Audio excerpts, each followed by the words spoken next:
Hello students, good morning to all of you. Last के lecture में हमने discuss किया था फंक्शंस ऑफ अकाउंटिंग तक। आज हमारा नेक्स्ट टॉपिक है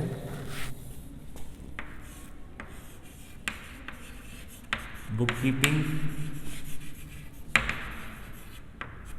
अकाउंटिंग एंड अकाउंटेंसी।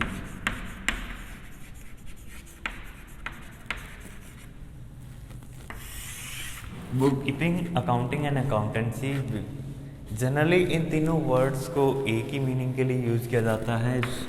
कुछ लोग मानते हैं कि ये सिनोनिम्स हैं, लेकिन ऐसा नहीं है। इनके बीच में फंडामेंटल डिफरेंस पाया जाता है, जो अभी हम डिस्कस करने जा रहे हैं एक एक करके। सबसे पहले हम डिस्कस करेंगे बुक कीपिंग। बुक कीपिंग क्या है? पुस्त पालन, जिसे हिंदी में हम बोलते हैं। बुक कीपिंग या पुस्त पालन क्या है? बुक कीपिंग को अगर हम सिंपल वर्ड में डिफाइन करना चाहें, book keeping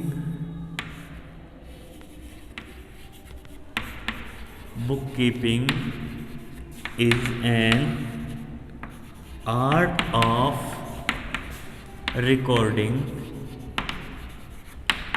in books of account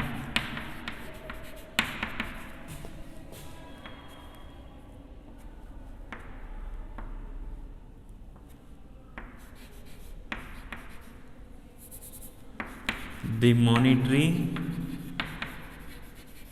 aspects of commercial और फाइनेंशियल ट्रांजैक्शन।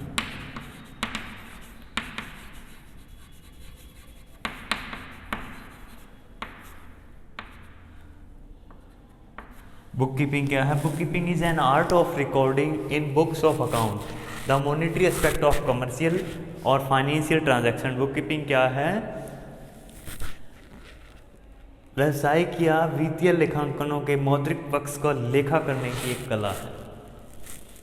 पुस्त पालन हम व्यावसायिक या वित्तीय लेखांकनों के मौद्रिक पक्ष का लेखा करने की कला को हम क्या कहते हैं? बुक कीपिंग कहते हैं। बुक कीपिंग में मेनली जो एक्टिविटीज़ हमारी इंक्लूड होती है वो कौन कौन सी इंक्लूड होगी?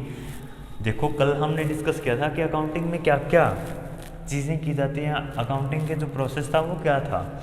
अब उसी में हम डिवाइडेशन करेंगे कि बुक कीपिंग के अंदर क्या क्या इंक्लूड होता है। बुक कीपिंग में मेनली 4 एक्टिविटीज़ आपकी परफॉर्म की जाती है। सबसे पहली आपकी आइडेंटिफिकेशन।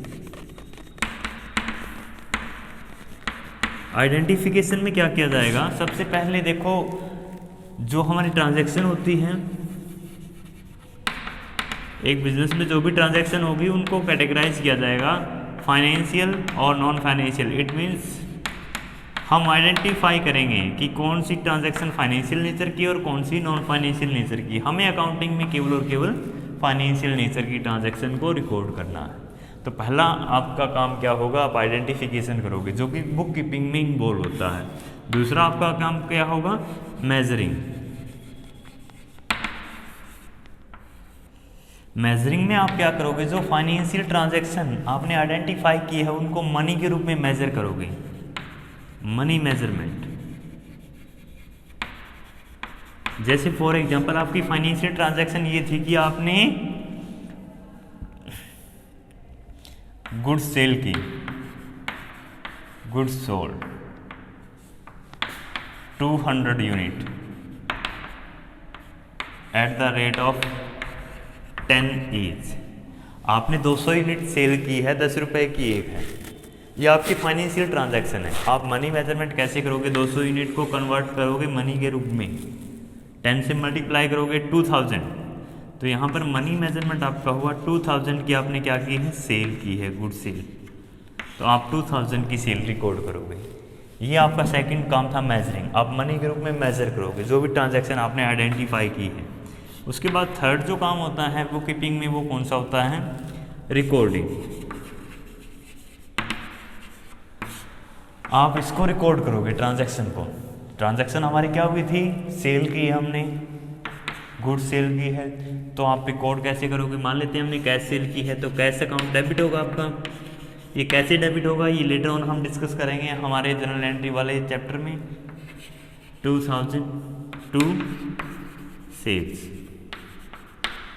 2000 ये एंट्री कर दोगे आप। तो ये रिकॉर्डिंग है जिसमें आप फाइनेंशियल ट्रांजैक्शन को मनी में मेजर करके फर्स्ट टाइम रिकॉर्ड करते हो। और जहाँ पर आप ये जनरल एंट्रियाँ करते हो फर्स्ट टाइम जहाँ पर आप रिकॉर्ड करते हो उसे हम बोलते हैं जनरल। उसके बाद आप क्या करोगे, क्लासिफिकेशन। क्लासिफिकेशन में आप क्या करोगे, देखो इसी तरह की बहुत सारे ट्रांजैक्शन हुई होंगी बिजनेस में तो एक साल के दौरान, तो आप इन ट्रांजैक्शंस को डिवाइड कर लोगे, क्लासिफाई कर लोगे अकॉर्डिंग टू देयर नेचर्स। इनका जो नेचर है उनके अकॉर्डिंग आप क्लासिफाई कर लोगे। सेम नेचर की जो ट्रांजैक्शंस है जो आपने जनरल एंट्री कर रखे उनको आप एक ही जगह पर रिकॉर्ड करोगे, और जहाँ पर रिकॉर्ड करोगे उसे हम लेजर बोलते हैं। जैसे यहाँ पर एक अकाउंट कैश का है दूसरा सेल का है, तो आप कैश के लिए कैश की जितनी भी ट्रांजैक्शन होंगे उनके लिए एक अलग अकाउंट ओपन करोगे कैश अकाउंट, और सेल के लिए अलग अकाउंट ओपन होगा सेल्स अकाउंट। और जहाँ पर ये अकाउंट ओपन किए जाएंगे उन्हें हम बोलते हैं, जहाँ पर जिस बुक में ये अकाउंट ओपन किए जाएंगे उसे हम बोलते हैं लेजर बुक। ये अकाउंट कैश की जितनी भी ट्रांजैक्शन होगी वो कैश अकाउंट में रिकॉर्ड किए जाएंगे, और सेल की जितनी भी ट्रांजैक्शन होगी वो सेल्स अकाउंट में रिकॉर्ड किए जाएंगे। इट मीन्स जनरल से हम एक ही जगह पर एक ही नेचर की ट्रांजैक्शन को इकट्ठा कर रहे हैं, वो हमारा क्लासिफिकेशन है। इसे हम लेजर में पोस्टिंग भी बोलते हैं। तो ये यहाँ तक का जो काम है वो हमारा इंक्लूड होगा बुक कीपिंग में। बुक कीपिंग में आइडेंटिफिकेशन से लेकर क्लासिफिकेशन तक का वर्क इंक्लूड किया जाता है। ये हमारी बुक कीपिंग है। नेक्स्ट हमारा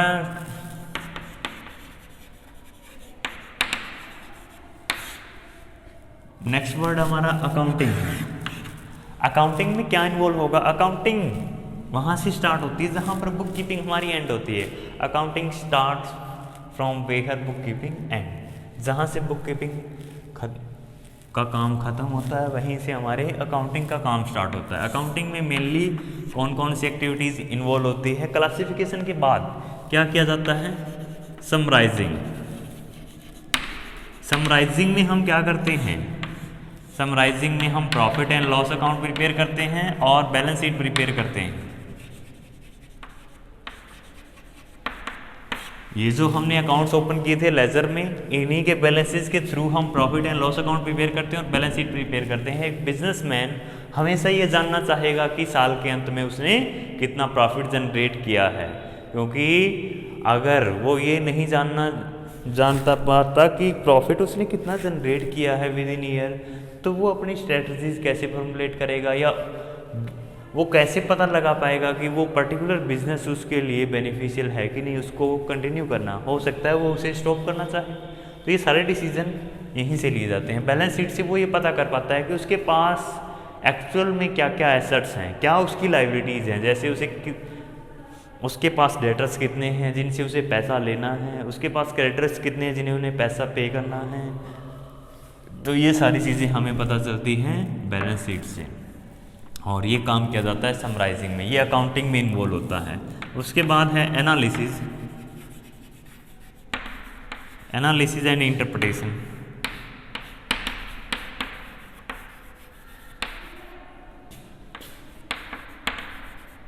analysis and interpretation, accounts prepare होने के बाद, रिजल्ट निकलने के बाद हम उनको एनालाइज करते हैं, इंटरप्रेट करते हैं कि वो एक पर्टिकुलर बिजनेस कंडीशंस के अकॉर्डिंग हमारे लिए फेवरेबल है या अनफेवरेबल है। जैसे एक दिन पहले भी मैंने आपको एग्जांपल दिया था, जैसे 5000 का प्रॉफिट अगर फर्स्ट ईयर में एक बिजनेस जनरेट कर पाता है तो वो फेवरेबल माना जा सकता है, क्योंकि फर्स्ट ईयर हमारा स्टार्टअप ईयर है, तो उस ईयर में हमें लॉस भी सफ़र करना पड़ सकता है। लेकिन अगर वही 5000 प्रॉफिट हम 10 ईयर 20 ईयर स्पेंड करने के बाद मार्केट में अगर जनरेट करते हैं तो वहाँ पर वो हमारे लिए फेवरेबल नहीं है, वो कंडीशन हमारे लिए फेवरेबल नहीं है। तो हम अकॉर्डिंग टू सिचुएशन एनालाइज करते हैं और इंटरप्रेट करते हैं, रिजल्ट से हम कंक्लूजन विड्रा करते हैं। उसके बाद नेक्स्ट एक्टिविटी जो इन्वॉल्व होती है अकाउंटिंग में वो कौन सी है, communicating. Communicating financial result to various user. इसके बाद जो रिजल्ट हमने निकाले हैं उनको कम्युनिकेट किया जाता है वेरियस यूजर्स के पास, उन्हें पहुंचाया जाता है। जैसे वेरियस यूजर हमारे कौन कौन से हैं, creators, debtors, owner, management, government etcetera, उन तक इन्फॉर्मेशन पहुंचाई जाती है कि कोई पर्टिकुलर बिजनेस क्या प्रॉफिट जनरेट कर रहा है, उसकी फाइनेंशियल पोजीशन क्या है, वो लोगों तक पहुंचाई जाती है ताकि वो डिसीजन ले सकें कि उस पर्टिकुलर बिजनेस में इन्वेस्ट करना है कि नहीं करना, उस पर्टिकुलर बिजनेस को लोन देना है कि नहीं देना, और उस पर्टिकुलर बिजनेस के साथ अगेन क्रेडिट डीलिंग करनी है कि नहीं करनी। तो ये सारी चीज़ें कम्युनिकेशन में इन्वॉल्व होती है। तो ये तीनों एक्टिविटीज़ हमारी इन्वॉल्व होती है अकाउंटिंग में। ये हमारी अकाउंटिंग है। बुक कीपिंग में इन्वॉल्व होता है identification, measuring, recording and classification. Book keeping हमारा क्लरिकल नेचर का और रूटीन नेचर का वर्क है। अकाउंटिंग हमारा एनालिटिकल नेचर का वर्क है। बुक कीपिंग एक ऐसा पर्सन भी परफॉर्म कर सकता है जिसे अकाउंटिंग की थोड़ी बहुत नॉलेज हो, लेकिन अकाउंटिंग करने के लिए उसे अकाउंट्स की कंप्लीट नॉलेज चाहिए होगी, उसके पास एनालिटिकल स्किल होनी चाहिए। बुक कीपिंग में पर्सनल जजमेंट आपका मैटर ही नहीं करता, क्योंकि जो ट्रांजैक्शन हुई है, जो हमारे पास एविडेंस है, जैसे इनवॉइस, मीमोस एटसेट्रा, उनके बेस पे हमें रिकॉर्ड करना है बस। यहाँ पर हमें डिसीजन लेना होता है। पर्सनल जजमेंट यहाँ पर मैटर करता है कि हमें डेप्रिसिएशन का कौन सा मेथड चूज़ करना है, हमारी स्टॉक वैल्यूएशन का मेथड क्या रहेगा, ये सारी चीज़ें हमारी अकाउंटिंग में इन्वॉल्व होती है। अब उसके बाद लास्ट वर्ड है आपका अकाउंटेंसी।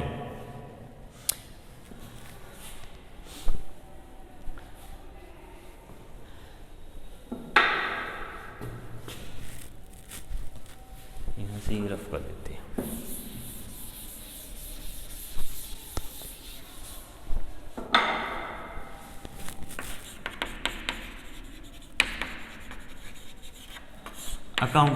अकाउंटेंसी एक इंटायर बॉडी ऑफ नॉलेज है, सिस्टमेटिक नॉलेज, जो हमें ये बताती है कि हाउ टू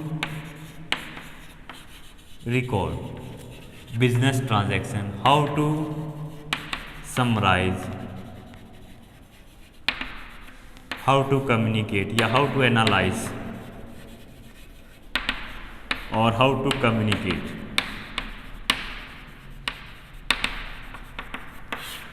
अकाउंटिंग क्या है? इंटायर बॉडी ऑफ नॉलेज है।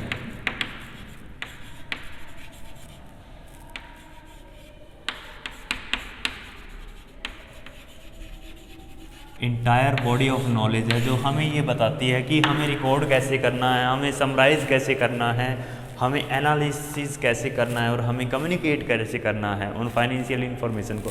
इट मीन्स अकाउंटेंसी हमें ये बताती है कि बुक कीपिंग कैसे की जाएगी और अकाउंटिंग कैसे की जाएगी। अगर हम अकाउंटेंसी को डिफाइन करना चाहें सिंपल वर्ड्स में तो आप डिफाइन कर सकते हो अकाउंटेंसी को। अकाउंटेंसी इज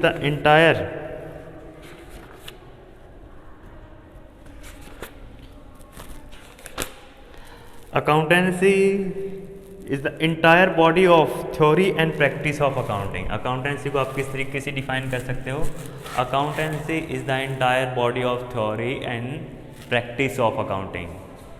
अकाउंटेंसी क्या है?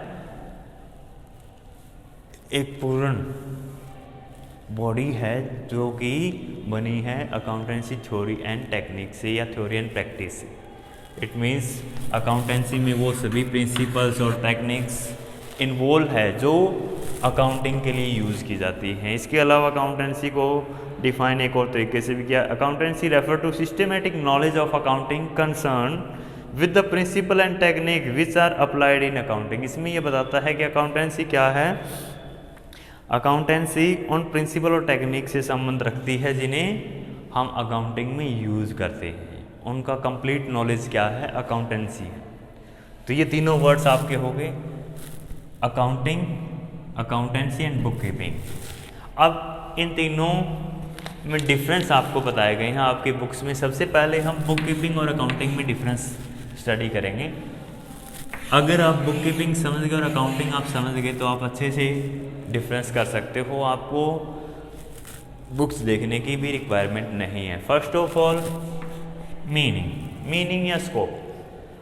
तो दोनों में आप क्या करोगे, फर्स्ट ऑफ ऑल आप बताओगे बुक कीपिंग में क्या क्या इन्वॉल्व होता है, फिर आप बताओगे अकाउंटिंग में क्या क्या इन्वॉल्व होता है। फिर सेकंड डिफरेंस आपका स्टेज, बुक कीपिंग आपकी प्राइमरी स्टेज है, क्योंकि सबसे पहले क्या किया जाएगा, बुक कीपिंग की जाएगी, उसके बाद ही तो अकाउंटिंग होगी, पहले जनरल एंट्री होगी, फिर ही तो हम फाइनल अकाउंट बनाएंगे। तो ये प्राइमरी स्टेज है, ये सेकेंडरी स्टेज है। दो डिफरेंस हो गए हमारे। थर्ड हमारा difference dependency, book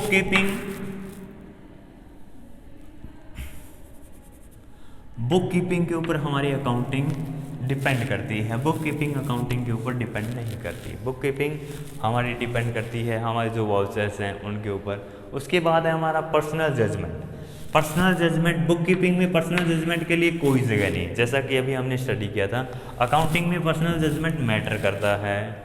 nature of job, book keeping का नेचर ऑफ जॉब क्या है, रूटीन नेचर का, क्लरिकल वर्क है। अकाउंटिंग का नेचर ऑफ वर्क क्या है, एनालिटिकल नेचर का वर्क है। उसके बाद हु परफॉर्म, कौन करेगा, इनको junior members, junior staff member perform कर सकते हैं बुक कीपिंग को, क्योंकि उन्हें अकाउंट्स की कंप्लीट नॉलेज नहीं होती, वो भी बुक कीपिंग कर सकते हैं। लेकिन अकाउंटिंग के लिए आपको अकाउंट्स की कंप्लीट नॉलेज होनी चाहिए, तो इन्हें सीनियर स्टाफ के द्वारा परफॉर्म किया जाता है। तो ये नेक्स्ट डिफरेंस हो गया हमारा। इसके बाद है एनालिटिकल स्किल। क्या बुक कीपिंग के लिए एनालिटिकल स्किल चाहिए आपको? बिल्कुल भी नहीं चाहिए, कुछ भी नहीं करना आपने। जो मेमोज हैं उनके या जो इनवॉइस है उनके अकॉर्डिंग आपने जनरल एंट्री करनी है। अकाउंटिंग के लिए आपको एनालिटिकल स्किल चाहिए। उसके अलावा कुछ एक और दिए गए हैं नॉलेज लेवल। इसके लिए लिमिटेड नॉलेज ही काफ़ी है, इसके लिए हाई लेवल होना चाहिए नॉलेज का। और क्या रह गया, ऑब्जेक्टिव। इसका मेन, बुक कीपिंग का मेन ऑब्जेक्टिव क्या है, to maintain complete and systematic record of business transaction. Business transaction का कंप्लीट और सिस्टमेटिक रिकॉर्ड मेंटेन करना ही बुक कीपिंग का मेन ऑब्जेक्टिव है। अकाउंटिंग का मेन ऑब्जेक्टिव क्या है, to ascertain profit and loss of a firm for a financial year. एक वित्तीय वर्ष के लिए एक फर्म का लाभ या हानि ज्ञात करना या उसकी वित्तीय स्थिति का ज्ञान कराना ही अकाउंटिंग का मेन ऑब्जेक्टिव है। नेक्स्ट इसमें बताया गया है पर्सनल जजमेंट हमारा हो चुका, नेचर जॉब हो चुका, स्टेजेस भी हम कर चुके हैं। Supervision and checking and information for managerial decision. दो डिफरेंसेस हमारे हो रह गए, सुपरविजन एंड चेकिंग। क्या बुक कीपिंग के बुक कीपिंग के काम की अकाउंटेंट चेकिंग कर सकता है? बिल्कुल कर सकता है, क्योंकि ये जूनियर मेंबर है। तो इसके बुक कीपर जो हमारा, उसके काम की चेकिंग की जा सकती है, सुपरवाइज किया जा सकता है अकाउंटेंट्स के द्वारा। लेकिन अकाउंटेंट्स के काम को बुक कीपर सुपरवाइज नहीं कर सकता, क्योंकि सीनियर मेंबर के द्वारा परफॉर्म किया जाता है। उसके बाद है managerial information for managerial decision. Information for managerial decision, managerial decision के लिए कौन सा इंफॉर्मेशन प्रोवाइड करवाता है? बुक कीपिंग से कुछ इन्फॉर्मेशन मिलती है मैनेजर को डिसीजन लेने के लिए? कुछ भी नहीं मिलता, क्योंकि समरी तो हमने यहाँ प्रिपेयर किया। जनरल एंट्री कौन देखता है? कोई भी नहीं देखता, मैनेजर। उसके पास इतना टाइम ही नहीं है, डायरेक्टली उसे इन्फॉर्मेशन चाहिए, वो उसे मिलेगी फाइनल अकाउंट से। तो वो फाइनल अकाउंट हमारे अकाउंटिंग में प्रिपेयर किए जाते हैं। तो डिसीजन मेकिंग के लिए जो इन्फॉर्मेशन मैनेजर को चाहिए वो यहाँ से प्राप्त होती है, अकाउंटिंग से। तो ये थे डिफरेंस अकाउंटिंग और बुक कीपिंग में। नेक्स्ट आपको डिफरेंस बताए गए हैं अकाउंटेंसी और अकाउंटिंग में। सबसे पहला डिफरेंस मीनिंग अकाउंटिंग क्या है? Accounting concern with recording, classification and summarising of business transaction. Accounting यही है। अकाउंटेंसी क्या है? Accountancy is a body of knowledge prescribing certain rules and principle to be observe while recording, classification and summarising of transaction. अब इसमें क्या बताता है कि ये एक बॉडी ऑफ नॉलेज है, ज्ञान की शाखा है, जो कुछ रूल्स और प्रिंसिपल प्रिस्क्राइब करती है, जो कि यूज़ किए जाते हैं रिकॉर्डिंग के टाइम, समराइजिंग के टाइम या क्लासिफिकेशन के टाइम। तो इट मीन्स अकाउंटेंसी हमें वो रूल्स और वो उन नियमों का ज्ञान करवाती है जिनके बेस पर हम अकाउंटिंग करते हैं। इट मीन्स हम रिकॉर्डिंग करते हैं, क्लासिफिकेशन करते हैं और समराइजिंग करते हैं। तो उनके लिए जो रूल रिक्वायरमेंट है वो हमें अकाउंटेंसी बताती है। ये मीनिंग हो गया। नेक्स्ट है स्कोप। इसका स्कोप नैरो है, इसका स्कोप वाइड है। उसके बाद थर्ड डिफरेंस आपको बताया गया है रिलेशन। अकाउंटिंग डिपेंड करती है बुक कीपिंग के ऊपर, अकाउंटेंसी दोनों के ऊपर डिपेंड करती है, बुक कीपिंग और अकाउंटिंग के ऊपर। उसके बाद लास्ट आपका फंक्शन, मेन फंक्शन हम पहले डिस्कस कर चुके हैं इसका, to ascertain profit and loss of a firm for a financial year और टू पोर्ट्रे लिक्विडिटी पोजीशन या to depiction financial position of a business.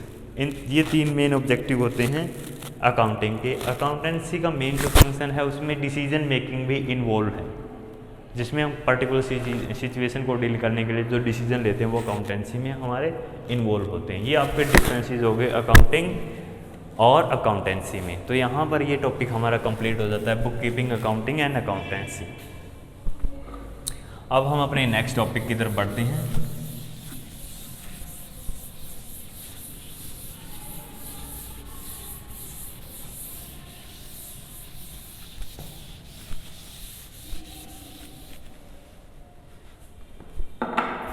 Next topic है हमारा objective of accounting.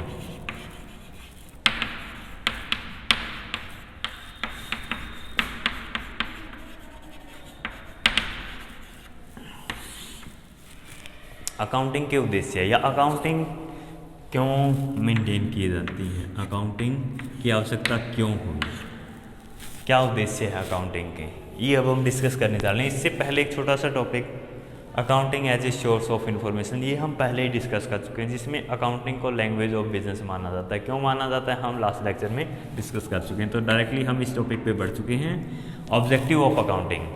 Objective of accounting, अगर आप accounting समझ गए तो easily आप बता पाओगे। सबसे पहला ऑब्जेक्टिव क्या है, टू मेंटेनेंस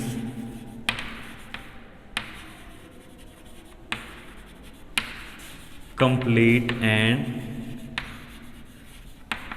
सिस्टेमैटिक रिकॉर्ड।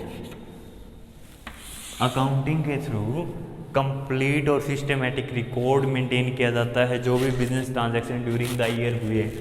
अब कंप्लीट और सिस्टेमैटिक रिकॉर्ड मेंटेन करने से आपके साथ कोई भी फ्रॉड होने के चांसेस बहुत कम रह जाते हैं। फॉर एग्जांपल, जैसे आप डीलिंग करते हो बहुत सारे, जैसे हम मान लेते हैं राम एक पर्सन है और श्याम एक दूसरा पर्सन है। चलो मोहन ले लेते हैं, राम और मोहन।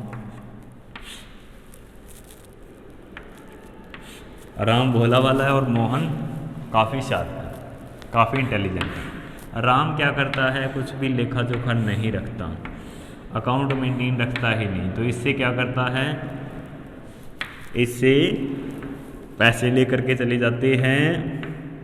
हम मान लेते हैं अंकित,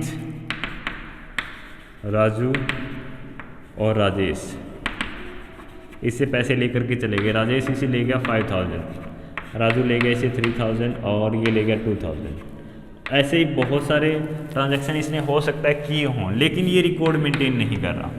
तो उस केस में राजेश आकर के इससे कहता है कि मैं तो सिर्फ तुझसे 3000 ही लेकर के गया। तो राम ने रिकॉर्ड मेंटेन नहीं किया, नहीं लिखे थे कि कौन कितना पैसा लेकर के गया मुझसे। तो कल को जब भी राजेश ये कहेगा कि मैं तो तुमसे 3000 ही लेकर के गया, तो उस केस में राम के साथ फ्रॉड पॉसिबल है कि नहीं है, इसके साथ फ्रॉड हो सकता है कि नहीं हो सकता। लेकिन मोहन एक ऐसा पर्सन है जो कम्प्लीटली रिकॉर्ड रखता है। जिस दिन इसने पैसे दिए उस दिन उसने डेट डाल के साइन करवा लिए होंगे इनके, तो उस केस में फ्रॉड के चांसेस बहुत ही कम है। तो है कि नहीं, अगर कम्प्लीटली आप कंप्लीट और सिस्टमेटिक रिकॉर्ड मेंटेन करोगे तो एरर, ओमिशंस और फ्रॉड के चांसेस बहुत कम हो जाते हैं। तो ये पहला ऑब्जेक्टिव है अकाउंट्स का। उसके बाद दूसरा है अकाउंटिंग किस लिए मेंटेन की जाती है, अकाउंट्स किस लिए मेंटेन किए जाते हैं। दूसरा मेन ऑब्जेक्टिव, हर एक बिजनेसमैन की क्यूरियोसिटी रहती है कि वो ये जानने की वो कितना प्रॉफिट जनरेट कर रहा है। तो नेक्स्ट जो ऑब्जेक्टिव है अकाउंटिंग का वो क्या है, कैलकुलेशन ऑफ प्रॉफिट और loss. Calculation of profit and loss कैसे की जाएगी, इसके लिए profit and loss account maintain किया जाएगा, trading and profit and loss account बनाया जाएगा। अब trading and profit and loss account से एक बिजनेसमैन प्रॉफिट एंड लॉस के अलावा क्या क्या जानकारी हासिल कर सकता है, उसका सेल टर्नओवर क्या था ड्यूरिंग द ईयर, उसकी परचेजिंग क्या थी, और उसके डिफरेंट एक्सपेंसेस हेड के ऊपर कितने एक्सपेंसेस हुए थे, और इसके अलावा जो अनसोल्ड स्टॉक है उसकी वैल्यू क्या है, ये उसे कहाँ से पता चलेंगी, प्रॉफिट एंड लॉस अकाउंट और ट्रेडिंग अकाउंट से। अब मान लेते हैं कि राम एक ऐसा पर्सन है जिसने 50,000 रुपये लगा करके बिजनेस स्टार्ट किया।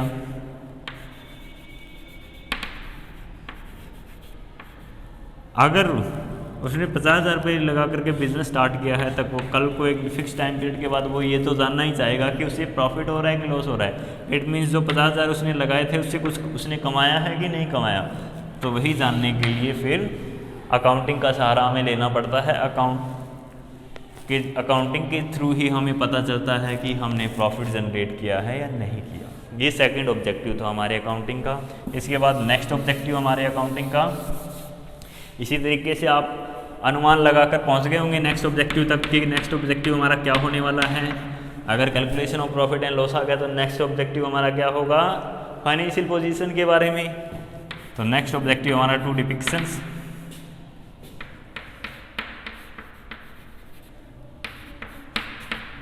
Depictions of financial position.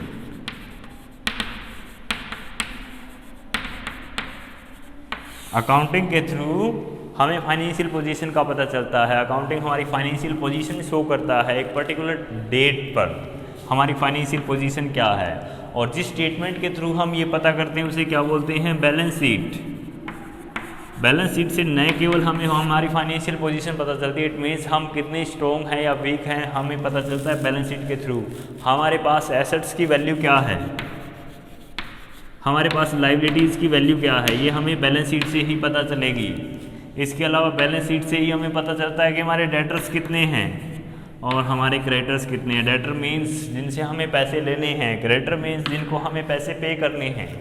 इसके अलावा बैलेंस शीट से ही हमें पता चलता है कि हमारे पास कैश कितना अवेलेबल है, बैंक का बैलेंस हमारे पास कितना है, हमारे पास बैंक का लोन कितना है। ये सारी चीज़ें हमें किससे पता चलेगी, बैलेंस शीट से। तो नेक्स्ट जो ऑब्जेक्टिव है अकाउंटिंग का वो क्या है, depiction of financial position. Financial position को दर्शाना ही हमारे अकाउंटिंग का नेक्स्ट ऑब्जेक्टिव है। ये 3 ऑब्जेक्टिव आपके हो गए। उसके बाद नेक्स्ट ऑब्जेक्टिव क्या डिस्कस किया इसने, इसी से related to portray liquidity position. Accounting के थ्रू है हमें पता चलता है कि हमारी लिक्विडिटी पोजीशन क्या है। इट मीन्स जैसे ही हमारी लायबिलिटी ड्यू होगी क्या हम पेमेंट कर पाएंगे कि नहीं कर पाएंगे। जैसे फॉर एग्जांपल हमें बिल पे करना है 30 दिसंबर 2020 को 50,000 का, तो क्या उस डेट पर हमारे पास 50,000 कैश अवेलेबल होगा। अगर कैश अवेलेबल है इट मीन्स हमारी लिक्विडिटी पोजीशन अच्छी है, हम पे कर सकते हैं हमारी लायबिलिटी को। इसके अलावा लिक्विडिटी पोजीशन आपकी इससे भी मेजर होती है कि आपके पास कैश में कितना है पैसा और इजीली कैश में कन्वर्ट होने वाली एसेट्स आपके पास कितनी है, उसका कंपैरिजन आप करते हो आपकी लिक्विड लायबिलिटी के साथ। उसी से हमें पता चलता है कि हमारी लिक्विडिटी पोजीशन क्या है। अगर हम टाइमली पेमेंट कर पाते हैं हमारी लिक्विड लायबिलिटी की, तो हम ये मान करके चलते हैं कि हमारी लिक्विडिटी पोजीशन बहुत अच्छी है, और ये हमें पता चलता है अकाउंटिंग के थ्रू ही। इसके लिए जो हम स्टेटमेंट बनाते हैं वो बनाते हैं कैश फ्लो स्टेटमेंट, जिससे हमें ये पता चलता है कि हमारे पास कैश कहाँ कहाँ से आने वाला है और कहाँ कहाँ हम कैश को खर्च करने वाले हैं। इट मीन्स कहाँ कहाँ हमें पेमेंट करनी है। नेक्स्ट आपका ऑब्जेक्टिव है to file tax return. Accounting के ज़रिए हम टैक्स रिटर्न फाइल कर सकते हैं, क्योंकि अकाउंटिंग बेस रहेगा जिसके बेस पर हम टैक्स रिटर्न फाइल करेंगे और इजीली टैक्स अथॉरिटीज़ हमारी बात पर विश्वास कर लेंगे। अकाउंट्स के ज़रिए अगर हमारा प्रॉफिट 5 करोड़ शो हो रहा है तो टैक्स अथॉरिटीज़ इस पर क्या करेंगे, बिलीव कर लेंगे। और अगर एक हम मैनुअली कह दें कि हमारा प्रॉफिट तो सिर्फ 50,000 है, तो क्या उस पर टैक्स अथॉरिटी बिलीव करेगी? नहीं करेगी। वो कहेगी दिखाओ अपने अकाउंट्स। तो अकाउंट्स के बेस पर ही हम टैक्स रिटर्न फाइल करते हैं। नेक्स्ट हमारा communicating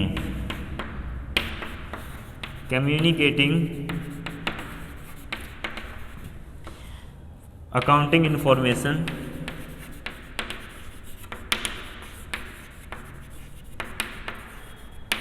to various user. Accounts के थ्रू ही हम अकाउंटिंग इंफॉर्मेशन को वेरियस यूजर्स तक पहुंचाते हैं।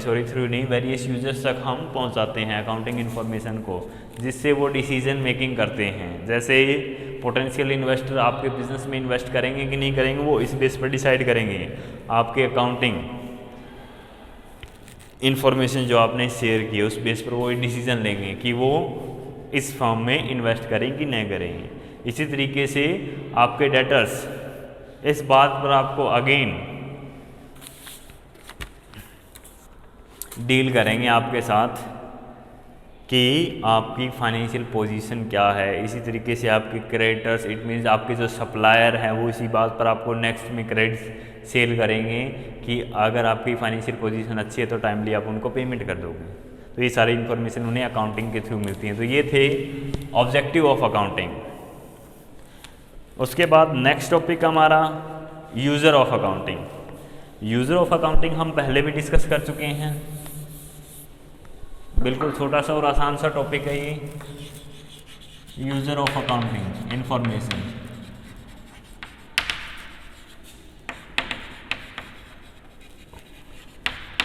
अकाउंटिंग इंफॉर्मेशन के यूज़र कौन कौन है? हम इसे 2 कैटेगरी में कैटेगराइज कर सकते हैं, इंटरनल और एक्सटर्नल। इंटरनल कौन से? जो कंपनी या फर्म के अंदर ही मौजूद होते हैं। इट मीन्स जिनका इंटरेस्ट होता है पर्सनली कंपनी के मैनेजमेंट में, जो पर्सनल इंटरेस्ट रखते हैं, इनका हित होता है। कौन कौन? ओनर, मैनेजमेंट और थर्ड हमारे एम्प्लॉई। ये कंपनी से डायरेक्टली जुड़े होते हैं कि नहीं जुड़े होते? कंपनी के अंदर ही काम करने वाले पर्सन होते हैं ये। तो ये इंटरनल है, इंटरनल यूज़र है। ओनर इन्फॉर्मेशन क्यों चाहता है? वो ये जानना चाहता है कि प्रॉफिट हो रहा है कि लॉस हो रहा है। जो उसने पैसा लगाया बिजनेस में, उससे वो कुछ कमा रहा है कि नहीं कमा रहा, अदरवाइज फ़ायदा क्या है। वो पैसे जैसे 5 लाख इसने इन्वेस्ट करके बिजनेस स्टार्ट किया और इसकी इनकम 0 है, तो इससे अच्छा तो ये 5 लाख इंटरेस्ट के ऊपर लोन दे दे किसी को। एक को ये क्या कर दे, लोन दे दे 5 लाख। तो अगर 10% के ऊपर भी लोन देगा तो 5 लाख से उसे कितनी इनकम जनरेट होगी पर ईयर की? 10% के रेट से 50,000। तो अच्छा ऑप्शन उसके लिए क्या है कि वो पैसा उसके पास जो है वो बिजनेस में इन्वेस्ट करने की बजाय किसी को उधार दे दे, तो 50,000 रुपये तो कमाएगा। अगर बिजनेस से वो 0 कमा रहा है तो वो ये जानना चाहता है कि बिजनेस से कितना पैसा वो कमा रहा है। वो जानकारी उसे कहाँ से मिलेगी? अकाउंटिंग इन्फॉर्मेशन से। हो सकता है कई बार वो 0 कमाए और कई बार 1-1 करोड़ भी कमा ले, तो वो तो डिपेंड करता है आपके बिजनेस की कंडीशंस के ऊपर। तो ये डिसीजन तो अलग टाइप का डिसीजन है कि उसे इन्वेस्ट करना चाहिए या बिजनेस में इन्वेस्ट करना चाहिए या कहीं उधार के रूप में उसे अपना पैसा दे देना चाहिए। एक अलग टाइप का डिसीजन है। मैंने सिर्फ आपको यही बताना था कि ये जो पता करता है अकाउंटिंग इन्फॉर्मेशन से, ये क्यों पता करना चाहता है। मैनेजमेंट को क्या इन्फॉर्मेशन चाहिए? मैनेजमेंट को क्या करना है? डिसीजन मेकिंग करनी है, पॉलिसी फॉर्मुलेट करनी है। जैसे फॉर एग्जांपल इसे करना है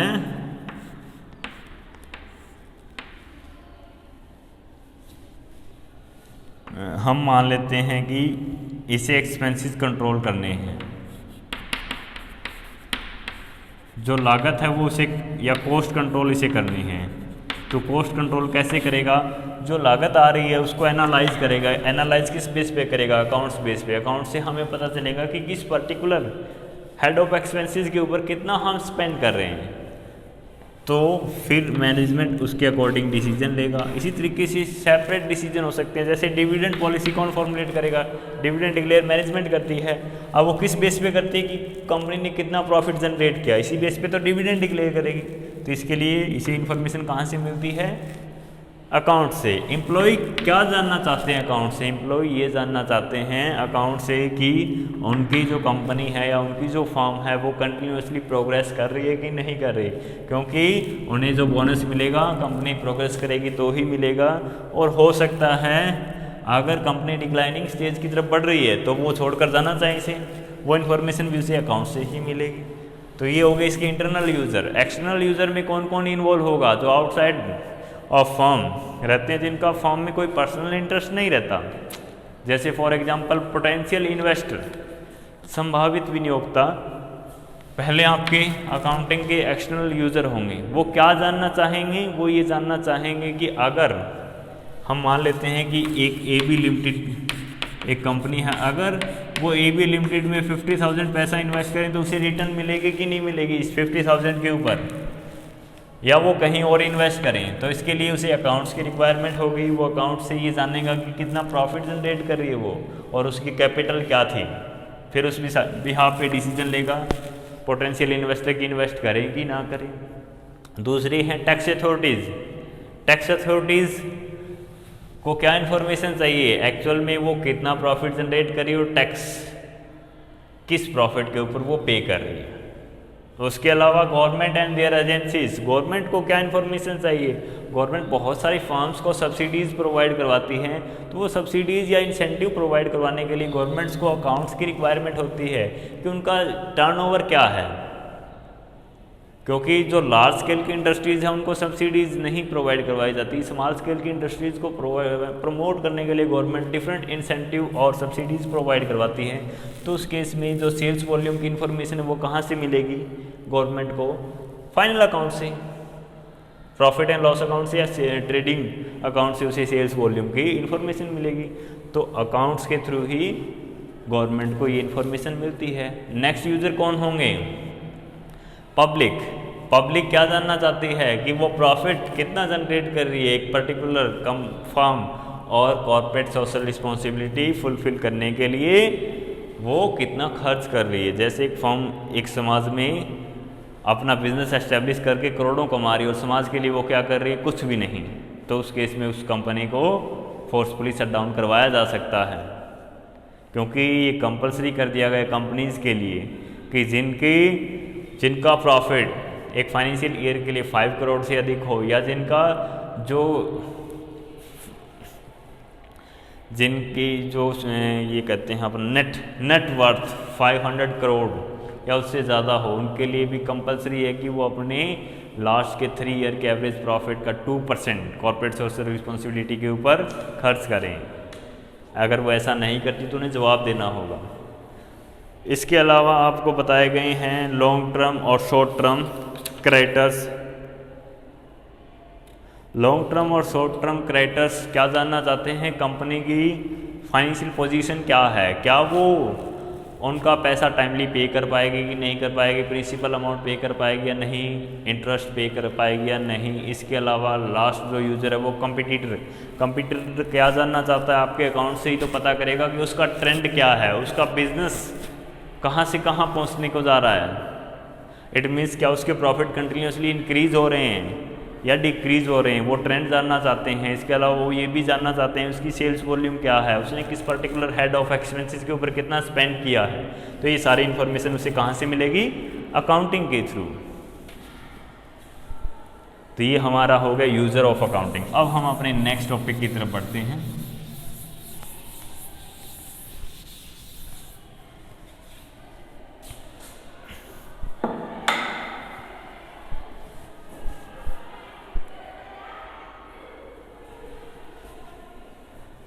नेक्स्ट टॉपिक हमारा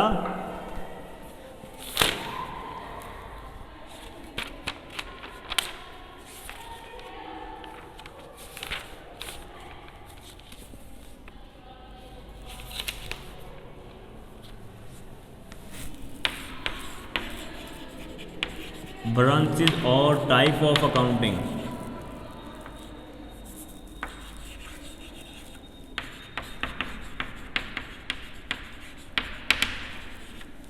अकाउंटिंग के टाइप्स क्या है या ब्रांचेस क्या क्या है। मेनली आपके साथ 5 टाइप्स की अकाउंटिंग डिस्कस की गई। First of all financial accounting, जो कि आप स्टडी कर रहे हो।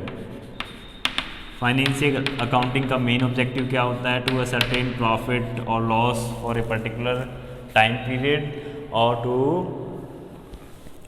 Ascertain financial position of a business. तो ये तो आप अच्छे तरीके से पढ़ चुके हैं। दूसरी आपकी कॉस्ट अकाउंटिंग। कॉस्ट अकाउंटिंग का मेन ऑब्जेक्टिव क्या होता है, टोटल कॉस्ट और कॉस्ट पर यूनिट कैलकुलेट करना ही इसका मेन ऑब्जेक्टिव होता है। इसमें 2 ही काम किए जाते हैं, टोटल कॉस्ट और कॉस्ट पर यूनिट पर फोकस किया जाता है। और ये बेसिकली मैन्युफैक्चरिंग जो इंडस्ट्रीज है उनके द्वारा की जाती है, जो मैन्युफैक्चर करती है, जो प्रोड्यूस करती है। जैसे फॉर एग्जांपल हम मान लेते हैं स्मार्टफोन, कोई भी स्मार्टफोन प्रोड्यूस करने वाली कंपनी है, उसने 1000 स्मार्टफोन प्रोड्यूस किए, तो उसकी टोटल कॉस्ट क्या आई, 1000 स्मार्टफोन प्रोड्यूस करने के लिए मान लेते हैं उसकी कॉस्ट आई 5 लाख और कॉस्ट पर यूनिट उसकी क्या आई, ये आ जाएगी 500 पर यूनिट इस कॉस्ट पे। तो ये हम जिस अकाउंट्स के थ्रू पता करते हैं टोटल कॉस्ट और कॉस्ट पर यूनिट, उसे हम कॉस्ट अकाउंटिंग बोलते हैं। कॉस्ट अकाउंटिंग में कॉस्ट से रिलेटेड कॉस्ट शीट बनाई जाती है और पता किया जाता है कि किस पर्टिकुलर ओवरहेड के ऊपर कितना एक्सपेंसेस हुआ है। तो ये हमारी कॉस्ट अकाउंटिंग है जो आप फाइनल ईयर में स्टडी करोगे। नेक्स्ट आपकी अकाउंटिंग है मैनेजमेंट अकाउंटिंग।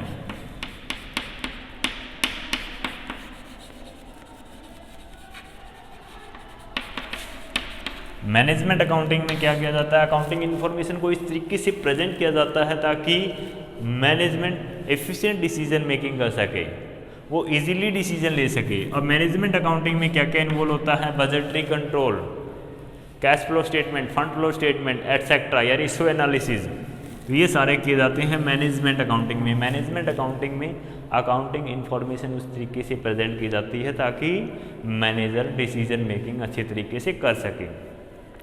जैसे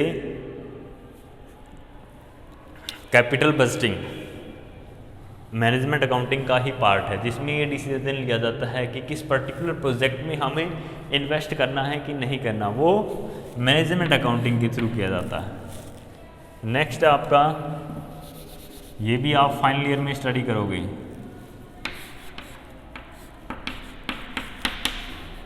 टैक्स अकाउंटिंग या accounting for tax. Accounting for tax, इसमें क्या किया जाता है, अकाउंट्स प्रिपेयर किए जाते हैं टैक्स एसेस करने के लिए, जिससे आप इजीली टैक्स एसेस कर सको और टैक्स रिटर्न फाइल कर सको। लास्ट आपका social responsibility account, social responsibility accounting. Social responsibility accounting अभी अभी हम डिस्कस कर रहे थे। एक जो बिजनेस है वो कहाँ एस्टेब्लिश किया जाता है, सोसाइटी में। एक सोसाइटी में एस्टेब्लिश होगा बिजनेस, वो अपने रिसोर्सेज कहाँ से लेगा, सोसाइटी से। अपने रिसोर्सेज वो कहाँ से ले रहा है, सोसाइटी से। अब सोसाइटी को इसके बदले में क्या दे रहा है, इसका एक नैतिक दायित्व बनता है कि नहीं बनता सोसाइटी के प्रति, कि वो अपना सारा प्रॉफिट सोसाइटी से रिसोर्सेज ले करके और सोसाइटी को ही जो मैन्युफैक्चर गुड्स है वो सेल करके ही तो ये बिजनेस अपना प्रॉफिट जनरेट कर रहा है। अब इसके बदले में इसका नैतिक कर्तव्य बनता है कि नहीं बनता कि वो सोसाइटी के प्रति कुछ करे। जैसे सोसाइटी में वुमेन एम्पावरमेंट के लिए कुछ करे, एजुकेशन को प्रमोट करने के लिए कुछ करे, एनवायरनमेंट को प्रोटेक्ट करने के लिए कुछ करे, या फिर अनएम्प्लॉयमेंट से डील करने के लिए कुछ करे। इट मीन्स एम्प्लॉयमेंट जनरेट करे। तो ये जो सारी चीज़ें करती हैं कोई भी कंपनी, उसका जो रिकॉर्ड मेंटेन किया जाता है वो किया जाता है सोशल रिस्पॉन्सिबिलिटी अकाउंटिंग के थ्रू, कि किसी भी कंपनी का या किसी भी बिजनेस का सोसाइटी के प्रति क्या क्या रिस्पॉन्सिबिलिटी बनती है, उसने किस पर्टिकुलर एक्टिविटीज़ के ऊपर कितना एक्सपेंसेस किया, इससे रिलेटेड रिकॉर्ड मेंटेन किया जाता है। फिर सोशल रिस्पॉन्सिबिलिटी अकाउंटिंग के लिए रिपोर्ट तैयार की जाती है और फिर वो रिपोर्ट प्रेजेंट की जाती है। वो हमारा किया जाता है सोशल रिस्पॉन्सिबिलिटी अकाउंटिंग में। तो ये थे आपके टाइप्स ऑफ अकाउंटिंग। अब हम अपने नेक्स्ट टॉपिक की तरफ बढ़ते हैं।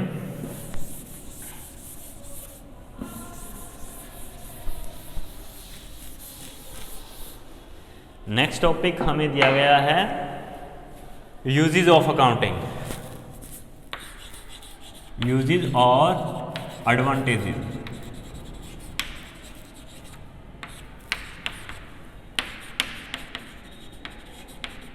अकाउंटिंग के यूजेस क्या हैं या एडवांटेजेस क्या क्या हैं, अकाउंटिंग किस पर्पज़ के लिए यूज़ की जाती है। सबसे पहला तो ऑब्जेक्टिव और यूजेस में थोड़ा बहुत डिफरेंस होगा।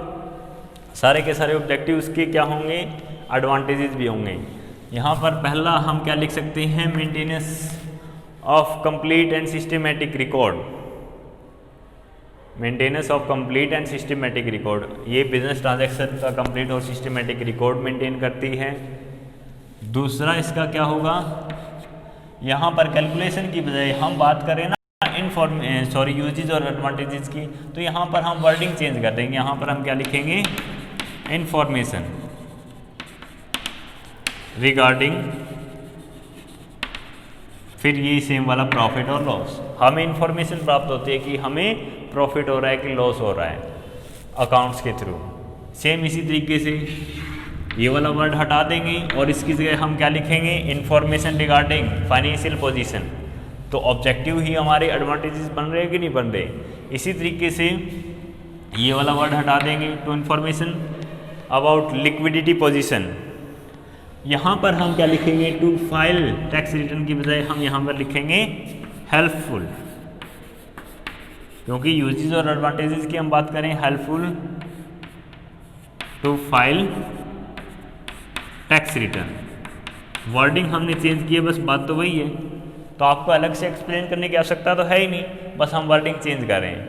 यहाँ पर हम क्या कर देंगे, communication of accounting information to various user, ये सेम की सेम हम लिख सकते हैं। तो ये तो हमारे 6 ऑब्जेक्टिव थे, 6 के 6 हमारे एडवांटेजेस भी हो गए। इनके अलावा 1-2 एडवांटेज और आपको बताए गए हैं, वो हम डिस्कस कर लेते हैं। 6 के अलावा हमारा जो नेक्स्ट एडवांटेजेस आपके साथ डिस्कस किया गया है वो है हेल्पफुल फॉर मैनेजमेंट।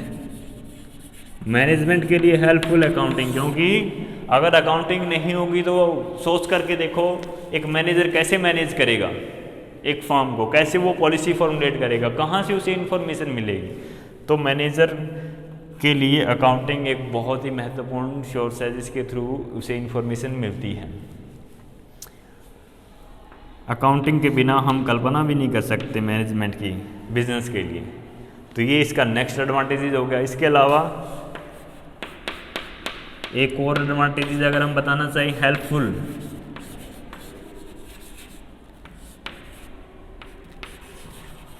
तो रेजिंग लोन, लोन प्राप्त करने के लिए हमारी मदद करता है। कैसे मदद करेगा, लोन देने वाला क्या देखेगा, किसी बिजनेस को, जैसे राम एक बिजनेस रन कर रहा है, अब अगर आपको राम को लोन देना है तो आप क्या देखोगे, राम कमा कितना रहा है, उसका प्रॉफिट कितना है।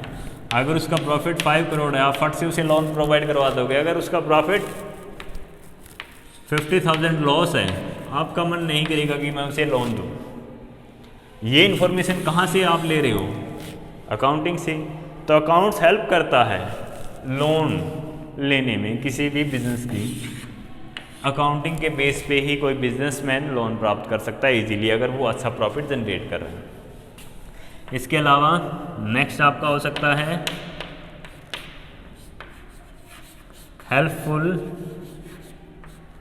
इन सेलिंग बिजनेस, बिजनेस को सेल करने में हमारी मदद करता है। कैसे मदद करेगा, हम कह दें कि हमारा बिजनेस 50 करोड़ का है, कौन मानेगा हमारी बात।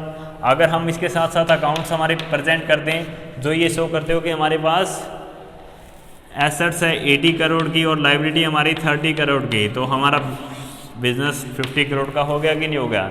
अगर हमारे बैलेंस शीट से हमें ये इन्फॉर्मेशन मिलती है और ये हम प्रेजेंट कर देते हैं बायर के सामने, तो बायर इजीली आपकी बात मान लेगा कि हाँ एक्चुअल में ही इसका बिजनेस 50 करोड़ का है, तो हम इजीली अपने बिजनेस को सेल कर पाते हैं। इसके अलावा नेक्स्ट आपका हो सकता है helpful for partnership account. Partnership के लिए हेल्पफुल है। कैसे? पार्टनर में अगर कल को डिस्प्यूट अराइज हो जाता है तो वो अकाउंट्स के थ्रू सोल्ड आउट किया जा सकता है। अगर अकाउंट्स होंगे तो हर एक पार्टनर्स से रिलेटेड एक्सपेंसेस भी रिकॉर्ड किए जाएंगे और हर एक पार्टनर ने कितनी कैपिटल इंट्रोड्यूस की है सब हमारे पास रिकॉर्ड होगा, तो हम क्या कर सकते हैं, इजीली उनको सोल्ड आउट कर सकते हैं। इनके अलावा एक और भी आप दे सकते हो, एविडेंस इन लीगल मैटर। ये भी इसका यूजेज और एडवांटेजेस हो सकता है।